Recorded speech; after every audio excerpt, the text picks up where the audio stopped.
So it seems we have a little bit of a, how shall I put it, problem with mega projects in this country.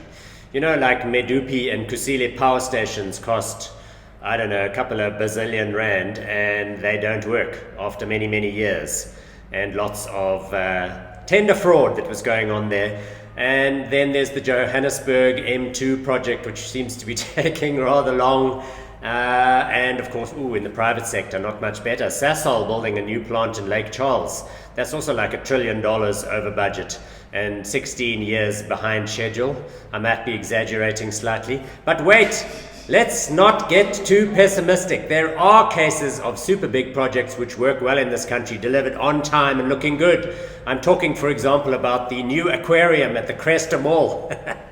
Yes, in the center of the food court at the Cresta Mall in Western Johannesburg, there is a brand new aquarium which was built after 2 years of dust and mess. Apparently it contains 75,000 liters of salty water, plus they added another 25 tons of salt afterwards. It's looking good. There are fish inside. But as you know how it goes with these kinds of mainstream projects, it's all about the maintenance. Yes, the maintenance. So opposite the food mall in the Cresta Mall, the food court, apparently there's an ocean basket there. You know what, I'm going to go back there in 2 years' time and see if those fish are still inside the tank. Well, scientists are making a fantastic number of breakthroughs this week. You gotta love these guys for their contribution to humanity. Scientists working in Israel and Australia have made an incredible discovery, and that is that Viagra works on flowers. That's it. Viagra works on flowers. Sildenafil, that's what that stuff is called. It makes the flowers stand up straight. Well, it makes sense at one level. I mean, Viagra has been helping smelly old men get lucky for years and years, and it only makes sense that it would work with smelly old flowers. Fortnite, the immersive video game, has a new world champion. He's a 16-year-old and his username is Booga. His real name is Kyle Geiersdorf, and he beat a bunch of other geniuses in the final of the World Championships.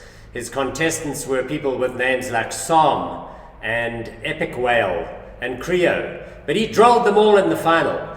The reactions, of course, are fantastic. He won like $3 million, so lots of old people are saying, wow, I didn't know you could earn like big bucks playing TV games in your basement. All of the losers around here should be doing that too. They could get rich. Think about it, people. It's a world championship. It's like saying, well, tennis looks easy. You can win big bucks playing tennis. Why don't you go to Wimbledon and take on Roger Federer, you idiot? It's super, super hard.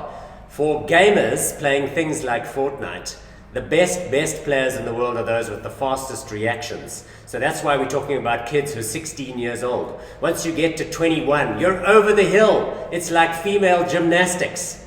In any event, well done to Mr. Booga. I'm sure he's got an exciting future as, I don't know, a stock trader, or maybe one of those guys that works for the US military, dropping drones in the Middle East. Negative interest rates.